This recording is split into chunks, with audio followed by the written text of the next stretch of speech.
নমস্কার বন্ধুরা, village food blog চ্যানেলের পক্ষ থেকে সবাইকে জানাই সুস্বাগত। চলে এসেছি প্রত্যেকবারের মতন নতুন কোনো রেসিপি নিয়ে। তবে বন্ধুরা, জগন্নাথ দেবের রথযাত্রা উপলক্ষে আজকে রেসিপিটি কিন্তু আমি তোমাদের সঙ্গে শেয়ার করব। আজকে আমি বানাতে চলেছি তালের গুড়ের পায়েস। বন্ধুরা, জগন্নাথ দেবের যে কোনো একটা রেসিপি কিন্তু নিবেদন করতে হয় রথযাত্রাতে। তো সেই তালের ওপরেই একটা রেসিপি। তাল তো নেই, এখন পাওয়া যায় না পাকা তাল। এখন সেই তালের গুড় দিয়েই কিন্তু এই পায়েসটা বানাতে চলেছি। তাহলে চলো রেসিপিটা আমি কিভাবে বানাবো তোমাদের দেখিয়ে দিই। বন্ধুরা, এখানে কিন্তু আমি গোবিন্দভোগ চাল নিয়েছি একটা পাত্রে, আর চালটাকে আমি সুন্দর করে ধুয়ে নেব।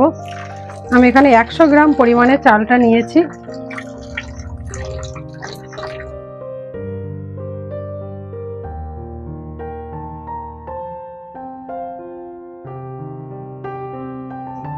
বন্ধুরা, গ্যাসটা তো ধরিয়েছি, আর ননস্টিকের কড়াও আমি এখানে বসিয়েছি। আর বন্ধুরা, আজকে রান্নাটা কিন্তু খুবই আবেগের একটি রান্না, কারণ প্রভু জগন্নাথ দেবের উদ্দেশ্যে নিবেদন করা হবে এই রেসিপিটি। তো সেই রকমই উপলক্ষে রান্নাটা কিন্তু আমি শুরু করতে চলেছি।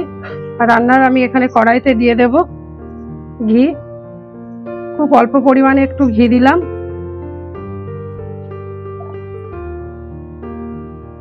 ঘিটা গরম হয়ে গেছে, কড়াইয়ের মধ্যে ঘিটা কিন্তু লাগিয়ে নিলাম।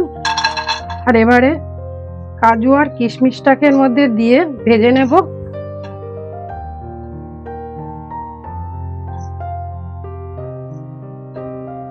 খুব হালকা করে একটু ভেজে নেব।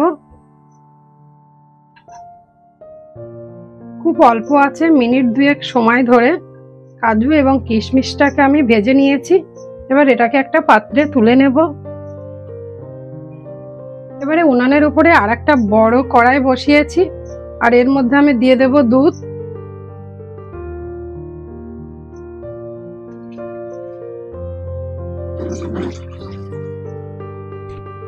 আমি এখানে কিন্তু 2 লিটার গরুর দুধ নিয়েছি। ফুল ফ্যাটের দুধটা নিলে কিন্তু এই পরমান্ন বা পায়েসটা খুব ভালো হয়। বন্ধুরা, দুধটা কিন্তু গরম হয়ে গেছে, দুধের সরও জমে গেছে। আর এই সময় আমি একটু গরম দুধ তুলে নেবো একটা পাত্রে।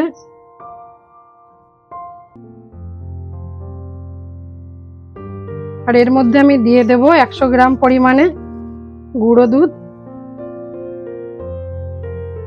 দিয়ে ভালো করে দুধটাকে গুলে নেব।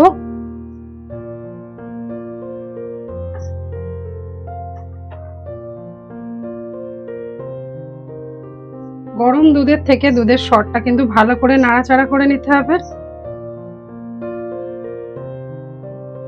তাহলে পরমান্ন বা পায়েসটা কিন্তু খেতে খুবই সুন্দর লাগবে। এবারে আমি এই গরম দুধের মধ্যে দিয়ে দেব ধুয়ে রাখা চালটা।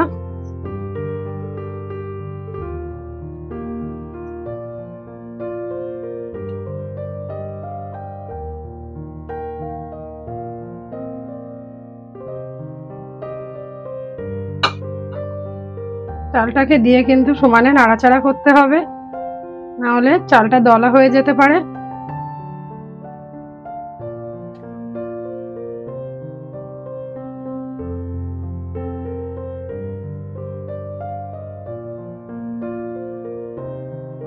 এবারে আমি এর মধ্যে দিয়ে দেবো একটা তেজপাতা, আর দেবো 3টে এলাচ।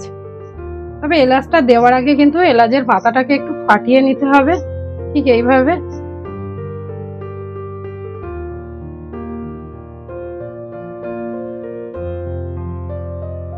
চালটাকে কিন্তু সমানে নাড়াচাড়া করতে হবে, না হলে তলায় লেগে যেতে পারে।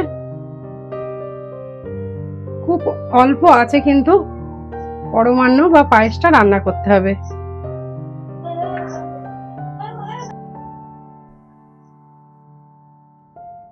চালটা কিন্তু 50% হয়ে গেছে। দেখো বন্ধুরা, কড়াইয়ের চারপাশে কিন্তু দুধের সর জমে গেছে। এবার এটাকে আস্তে করে এরকম ভাবে নাড়িয়ে দিতে হবে।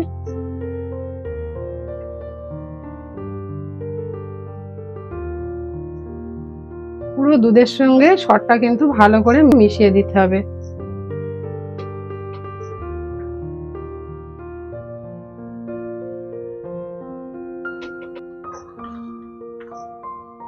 70% চালটা সেদ্ধ হয়ে যাবার পর এর মধ্যে আমি দিয়ে দেব গুলে রাখা গুঁড়ো দুধটা।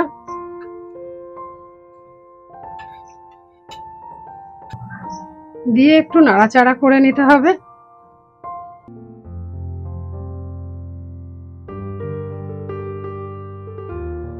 দুধটা কিন্তু ভালোভাবে ফুটে উঠলে আর চালটা 70% হয়ে গেলে আর একভাবে নাড়াচাড়া করতে হবে না, কিছুক্ষণ পর পর নাড়িয়ে দিলেই হবে। বন্ধুরা এখানে 80% চালটা কিন্তু আমার সেদ্ধ হয়ে গেছে।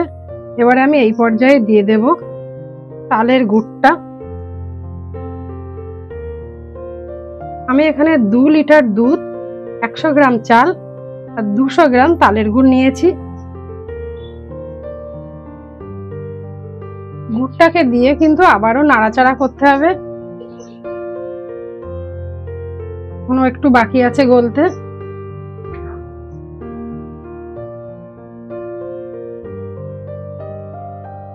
আমরা কিন্তু রান্নাটার শেষ পর্যায়ে চলে এসেছি বন্ধুরা। চালটা পুরোপুরি সেদ্ধ হয়ে গেছে, দেখো খুব সুন্দর কিন্তু মালাইয়ের মতন দেখতে লাগছে। এবারে এই পর্যায়ে আমি দিয়ে দেব ভেজে রাখা কাজু কিশমিশটা।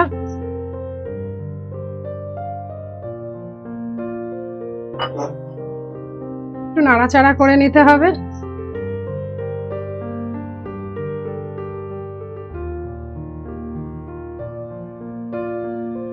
বন্ধুরা তালের গুড়ের পরমান্ন বা পায়েস কিন্তু আমার তৈরি হয়ে গেছে। এবারে জগন্নাথ দেবকে আমি নিবেদন করব। তোমরাও যদি চাও ঠিক একইভাবে বানাতে পারো। ঠাকুরের সামনে ভোগ দেওয়া ছাড়াও কিন্তু একইভাবে জন্মদিনের পায়েসও বানাতে পারো।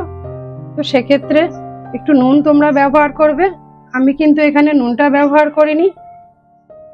বন্ধুরা এরকম রেসিপি যদি পেতে চাও তাহলে অবশ্যই আমার চ্যানেলে কমেন্ট করে জানিও, আর ভালো লাগলে একটা লাইক করো, পাশে থাকা বেল আইকনটি ক্লিক করে আমার চ্যানেলটিকে সাবস্ক্রাইব করো। দেখা হবে নতুন কোনো ভিডিওতে, ততক্ষণের জন্য নমস্কার।